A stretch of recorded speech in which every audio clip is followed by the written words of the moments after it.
आजच्या शेतकऱ्याच्या उपोषणाच्या निमित्तानं या भागातील शेतकऱ्याची जी जमीन महामार्गामध्ये जात आहे त्या जमिनीचा योग्य मोबदला न मिळाल्यामुळं आमचे ज्येष्ठ राठीसाहेब यांनी या परिसरातील सर्व शेतकरी एकत्रित करून इथं जो मुद्दा उपस्थित केलेला आहे त्या मुद्द्याच्या संदर्भामध्ये या शासनानं योग्य निर्णय घ्यायला पाहिजे। शासनाला निर्णय घेऊन या बळीराजाला त्याच्या काळ्या आईचा योग्य मोबदला देता येत असताना सुद्धा या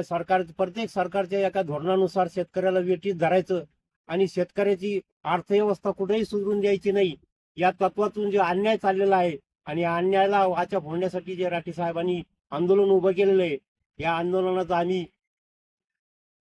समर्थन देण्यासाठी इथं आलो आणि आमचं इथून पुढेही मराठा महासंघाच्या वतीनं शेतकरी संघटनेच्या वतीनं पूर्ण समर्थन राहील एवढं बोलतो आणि मी माझं सांगतो।